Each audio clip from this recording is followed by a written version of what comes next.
નમસ્કાર વિદ્યાર્થી મિત્રો, હું ભાવનાબેન ડાભી શ્રી સોમાભાઈ ડોસલદાસ પટેલ ઉચ્ચ પ્રાથમિક શાળા વતી આપ સૌનું હાર્દિક સ્વાગત કરું છું.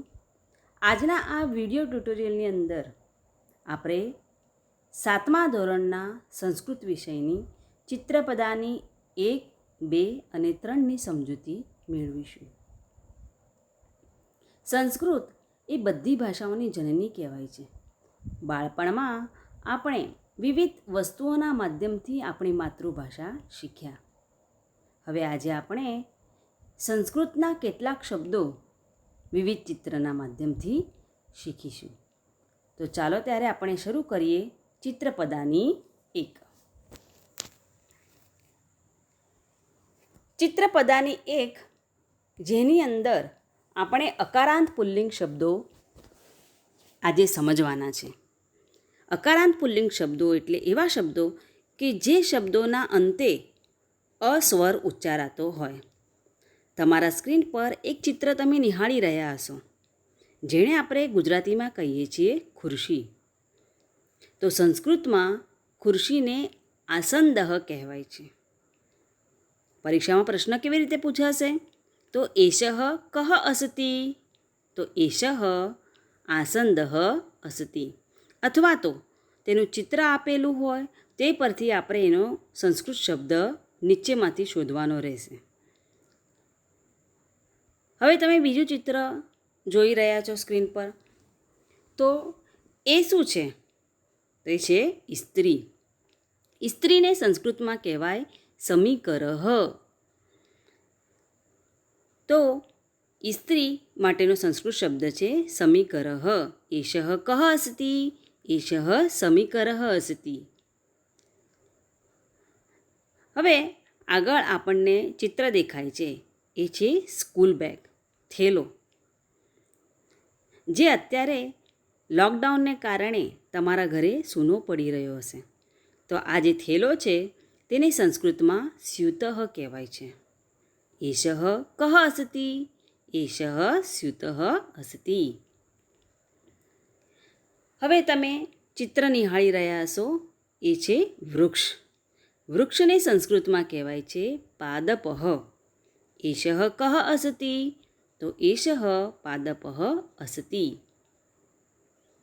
હવે મિત્રો જુઓ, આ શાનું ચિત્ર છે? પેપરવેટ. સામાન્ય રીતે આપણને આ કાર્યાલયોની અંદર જોવા મળતું હોય છે, જેને સંસ્કૃતમાં પત્રભારઃ એમ કહેવાય છે. એષઃ કહ અસ્તિ, તો એષઃ પત્રભારઃ અસ્તિ. હવે આ ચિત્રથી તો દરેક જણ માહિતગાર હશે. નાના બાળકોને પણ આ પ્રિય છે. આપણે સૌ જાણીએ છીએ, આ છે મોબાઈલ ફોન. સંસ્કૃતમાં તેને કહેવાય છે ભ્રમણભાષઃ. એષઃ કહ અસ્તિ, તો એષઃ ભ્રમણભાષઃ અસ્તિ. હવે સ્ક્રીન પર તમે પર્વતનું ચિત્ર નિહાળી રહ્યા હશો. સંસ્કૃતમાં તેને કહેવાય છે પર્વતઃ. આપણે જોયું એમ કે સંસ્કૃત એ શું છે? બધી જ ભાષાઓની જનની છે. તો આપણું જે ગુજરાતી શબ્દ પર્વત છે એ સંસ્કૃત પરથી જ ઉતરી આવેલો છે. તો એષઃ કહ અસ્તિ, એષઃ પર્વતઃ અસ્તિ. હવે જુઓ, ચિત્ર શેનું છે? આ છે સરસ મજાનું પલંગ, જેમાં આપણે રાત્રે સરસ મજાની નીંદર લઈએ છીએ. તો આ જે પલંગ છે એને સંસ્કૃતમાં કહેવાય છે પર્યકઃ. એષઃ કહ અસ્તિ, તો એષઃ પર્યકઃ અસ્તિ. હવે આપણને સ્ક્રીન પર જે દેખાય છે તે ચિત્ર છે ચટાઈનું. બરાબર છે? ઘરે કોઈ મહેમાન આવ્યું હોય, કોઈ સારો પ્રસંગ હોય, તો આપણે શું પાથરીએ છીએ? ચટાઈ. તો ચટાઈને સંસ્કૃતમાં કહેવાય છે કટહ. એષઃ કહ અસ્તિ, તો એષઃ કટહ અસ્તિ. જુઓ મિત્રો, આ શેનું ચિત્ર છે? તો શેનું છે? ટ્યુબલાઇટ, જેને આપણે ટ્યુબલાઇટ કહીએ છીએ. તો સંસ્કૃતમાં તેને કહેવાય છે દંડદીપઃ. એષઃ કહ અસ્તિ, તો એષઃ દંડદીપઃ અસ્તિ. આ છે ગ્લાસ અથવા એને કહીએ છીએ પ્યાલો. સંસ્કૃતમાં એને કહેવાય છે ચષકઃ. એષઃ કઃ અસ્તિ, તો એષઃ ચષકઃ અસ્તિ. અથવા એમ પણ પૂછાય કે પ્યાલાનો સંસ્કૃત શબ્દ આપો, તો શું છે પ્યાલાનો સંસ્કૃત શબ્દ? ચષકઃ. હવે જુઓ, આ તો રમતની વસ્તુ છે, બધા જ જાણતા હશો. શું છે? દડો. દડાને સંસ્કૃતમાં કહેવાય છે કંદુકઃ. શું કહેવાય છે? કંદુકઃ.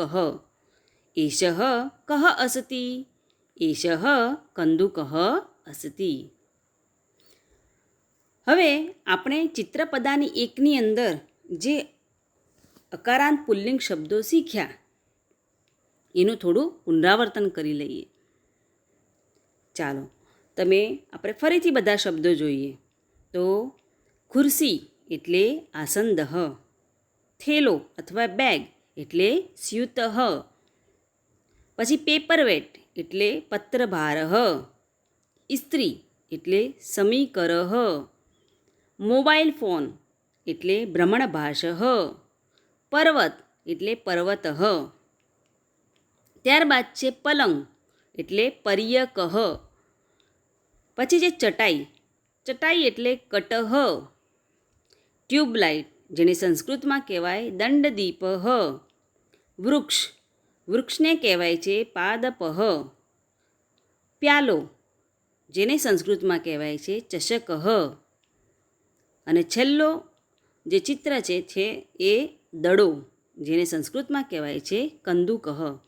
મિત્રો, આપણે છેલ્લે 3 જે ચિત્રપદાની સમજીશું એનો સ્વાધ્યાય પણ આપણે સાથે સાથે જોઈશું જ. હવે આપણે આગળ વધીએ. ચિત્રપદાની 2 જે પાના નંબર 3 ઉપર આવેલી છે. ચિત્રપદાની 2ની અંદર આપણે આકારાંત સ્ત્રીલિંગ શબ્દો સમજવાના છે. ચિત્રપદાની 1ની અંદર આપણે શું શીખ્યા? અકારાંત પુલ્લિંગ શબ્દો જોયા હતા. આની અંદર આપણે આકારાંત સ્ત્રીલિંગ શબ્દો હશે અને 3 શબ્દો ઈકારાંત સ્ત્રીલિંગના પણ અંદર આવેલા છે. તે આપણે આગળ જોતા જ જઈશું. તમે જોશો તો સ્ક્રીન પર ચિત્ર છે હોડીનું, જેને આપણે નૌકા પણ કહીએ છીએ. તો એનો સંસ્કૃત ખરો શબ્દ, મૂળ શબ્દ શું છે? નૌકા. આપણે જે નૌકા બોલીએ છીએ એ નૌકા સંસ્કૃત પરથી જ ઉતરી આવેલો શબ્દ છે. ત્યારબાદ ઘરની અંદર ઉપયોગમાં લેવાતી વસ્તુ છે જેને આપણે શું કહીએ છીએ? સાવરણી. બરાબર, જેને આપણે શું કહીએ છીએ? સાવરણી અથવા ઝાડુ. હવે મેં તમને હમણાં જ કહ્યું એ પ્રમાણે અહીંયા આગળ ચિત્રપદાની 2માં આકારાંત સ્ત્રીલિંગ શબ્દો પણ આવેલા છે અને 3 શબ્દો ઈકારાંત સ્ત્રીલિંગ છે. એનો પહેલો જ આપણે ચિત્ર જોયું, સાવરણી, ઝાડુ. તો હવે ઈ એટલે અહીંયા આગળ જે સંસ્કૃત શબ્દ સાવરણી માટે વપરાયો હશે, જેનો છેલ્લો જે અક્ષર છે એ ઈ સ્વર હશે. એને સંસ્કૃતમાં સાવરણીને કહેવાય છે सम्मार्जनी. બોલાવ્યું ને છેલ્લે ઈ, सम्मार्जनी. તો આને આપણે પ્રશ્ન કેવી રીતે પૂછાશે? તો એષા કા અસતિ, સ્ત્રીલિંગ છે એટલે શું વપરાશે? એષા કા અસતિ, તો એષા सम्मार्जनी અસતિ. હવે તમે જોઈને કહી શકશો કે પંચિંગ મશીન અથવા તો કાગળમાં કાણા પાડવાનું સાધન, જેને સંસ્કૃતમાં કહેવાય છે રંધ્રિકા. આ શું છે? આકારાંત સ્ત્રીલિંગ શબ્દ છે. રંધ્રિકા. એષા કા અસતિ, એષા રંધ્રિકા અસતિ. હવે તમે કંપાસ બોક્સનું જ એક ચિત્ર નિહાળી રહ્યા છો, માપપટ્ટી, જેને ફૂટપટ્ટી પણ કહેવાય છે. તો સંસ્કૃતમાં તેને માપિકા શું કહેવાય છે? માપિકા. એષા કા અસતિ, એષા માપિકા અસતિ. હવે તમે જુઓ છો શેનું ચિત્ર છે? તો આ ચિત્ર છે સ્ટેપલરનું. બરાબર છે? આ ચિત્ર શેનું છે? સ્ટેપલરનું. હવે જેમ આપણે આગળ ઈકારાંત સ્ત્રીલિંગ એક શબ્દ જોઈ ગયા, યાદ કરો જોવું કયો શબ્દ જોયો? હા, એ કયો શબ્દ હતો? સાવરણી એટલે सम्मार्जनी. ઈકારાંત સ્ત્રીલિંગ શબ્દ હતો. આ બીજો શબ્દ છે જેને કહેવાય છે યોજિની. સ્ટેપલરને શું કહેવાય? યોજિની, જે ઇકારાંત સ્ત્રીલિંગ શબ્દ છે. એષા કા અસ્તિ? એષા યોજિની અસ્તિ. હવે તમે ચિત્રમાં જોઈ રહ્યા હશો સ્ક્રીન પર શું દેખાય છે? તો એ છે ટપાલ પેટી. ટપાલ પેટીને સંસ્કૃતમાં કહેવાય છે પત્રપેટિકા. શું કહેવાય છે? પત્રપેટિકા. એષા કા અસ્તિ? એષા પત્રપેટિકા અસ્તિ. હવે અહીંયા આગળ તમે જોશો તો સુંદર મજાનું ચિત્ર ખિસકોલીનું આપેલું છે, બરાબર ને? તો ખિસકોલીને સંસ્કૃતમાં કહેવાય વૃક્ષશાયિકા. શું કહેવાય છે? વૃક્ષશાયિકા. એષા કા અસ્તિ? એષા વૃક્ષશાયિકા અસ્તિ. હવે છે માચીસનું ચિત્ર. માચીસને સંસ્કૃતમાં કહેવાય છે અગ્નિપેટિકા. શું કહેવાય છે? અગ્નિપેટિકા. એષા કા અસ્તિ? એષા અગ્નિપેટિકા અસ્તિ. હવે સ્ક્રીન પર તમને દેખાતું હશે, આપણે એને શું કહીએ છીએ? સીડી અથવા તો નિસરણી. બરાબર કે નહીં મિત્રો? નિસરણી. હવે આ પણ જેમ આગળ બે શબ્દો મેં તમને સમજાયા હતા, ઇકારાંત સ્ત્રીલિંગના બે શબ્દો આગળ આપણે જોયા. કયા જોયા હતા? તો સાવરણી એટલે સંમાર્જની અને બીજું સ્ટેપલર એટલે યોજિની. અને આ ચિત્રપટાની જે છે પદાની બે છે એની અંદર આ ત્રીજો ચિત્ર છે નિસરણીનું. એ પણ શું છે? ઇકારાંત સ્ત્રીલિંગ શબ્દ છે. તો નિસરણીને સંસ્કૃતમાં કહેવાય નિશ્રેણી. શું કહેવાશે? નિશ્રેણી. એષા કા અસ્તિ? તો એષા નિશ્રેણી અસ્તિ. હવે તમે ચિત્રમાં નિહાળી રહ્યા હશો અને કહેવાય છે સોય. તો સોયને સંસ્કૃતમાં કહેવાશે સૂચિકા અથવા તો સૂચિહી. બંને સંસ્કૃત શબ્દો એના માટે વાપરી શકાય છે.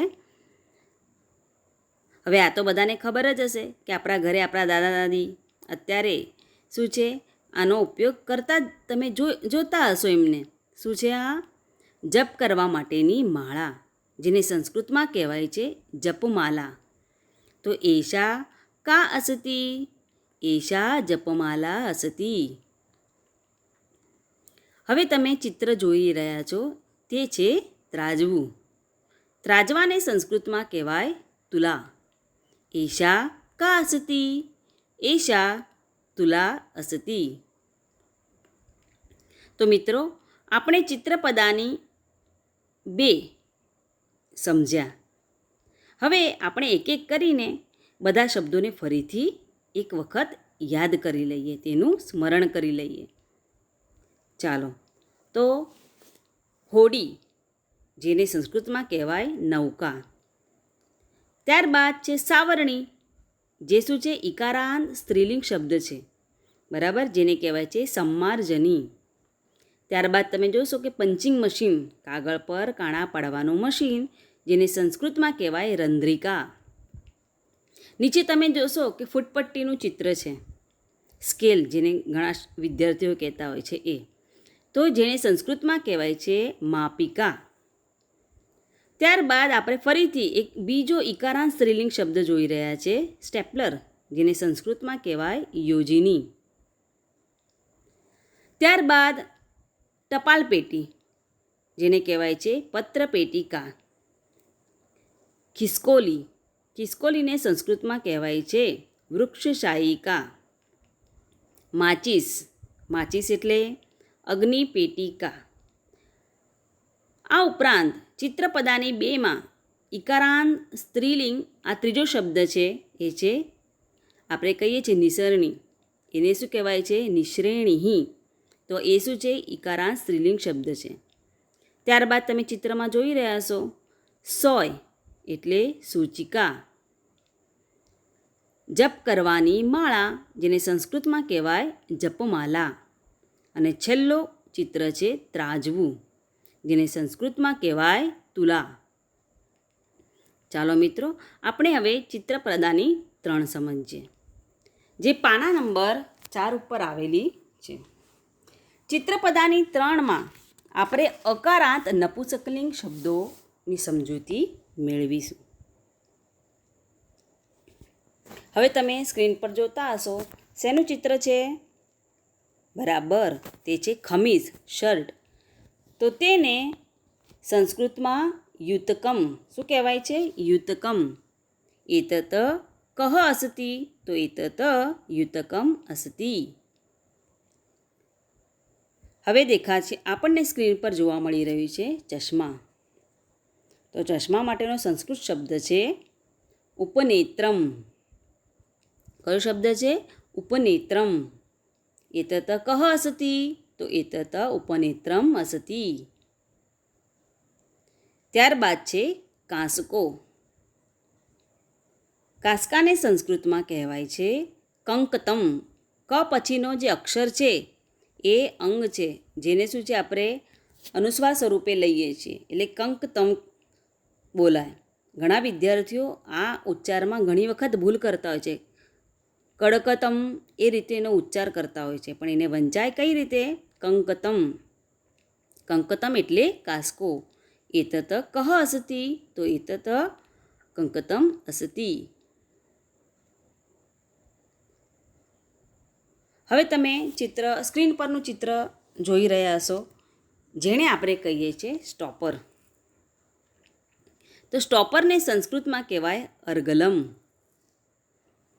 એતત કિમ અસતિ? તો એતતમ અર્ગલમ અસતિ.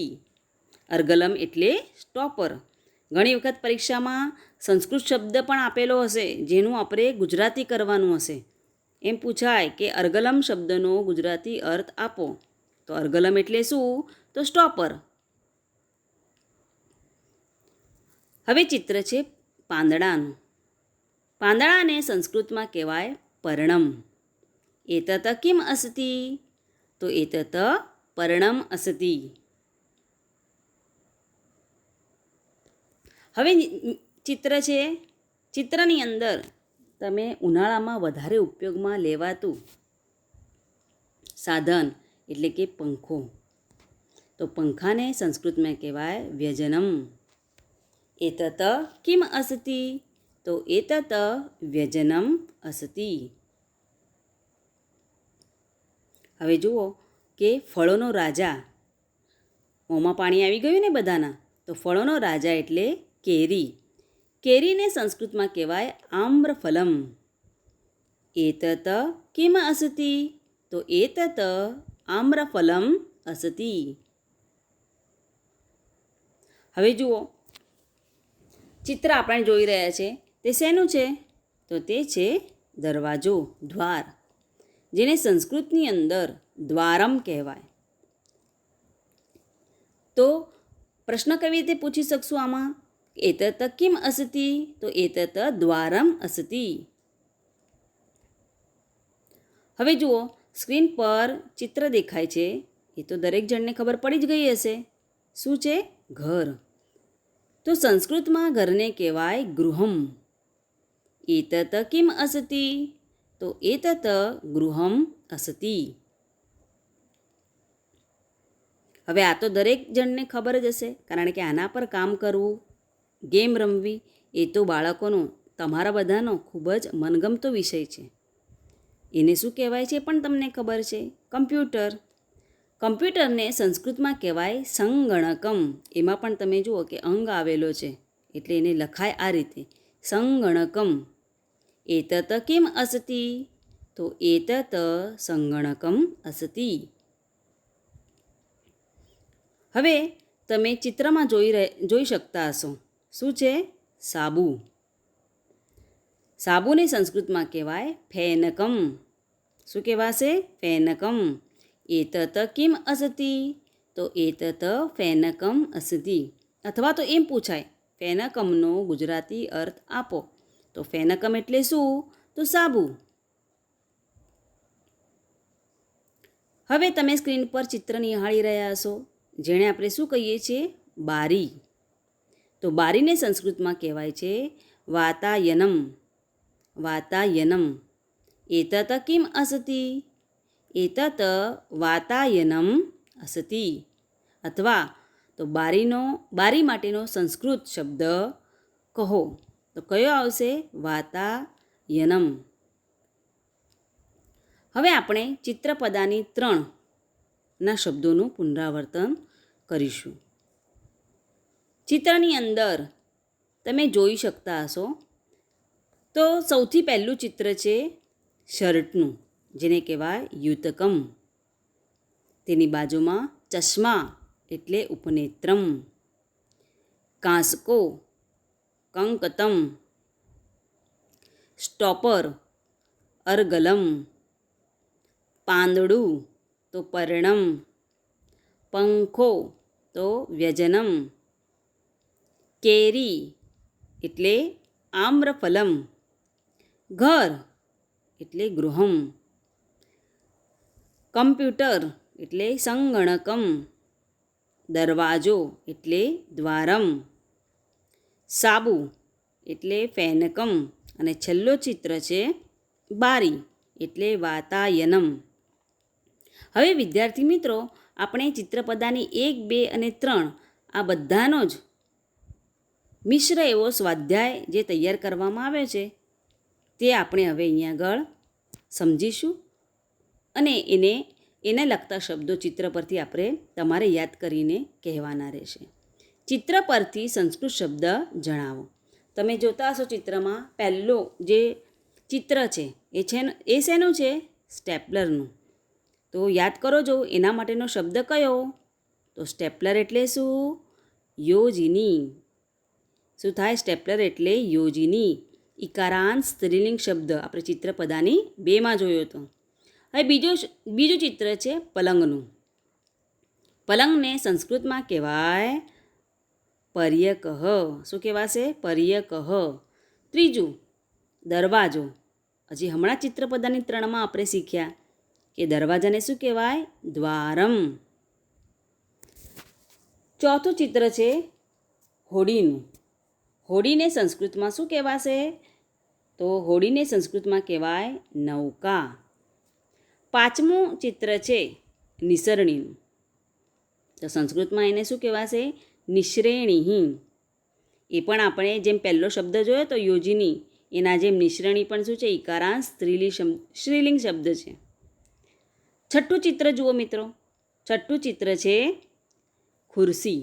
ખુરશીને શું કહેવાય સંસ્કૃતમાં? તો યાદ કરો જો. હા, તો ખુરશીને કહેવાય આસંદહ.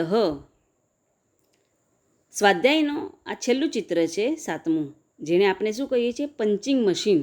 કાણા કાગળ પર કાણા પાડવાનું યંત્ર, જેને સંસ્કૃતમાં શું કહેવાય?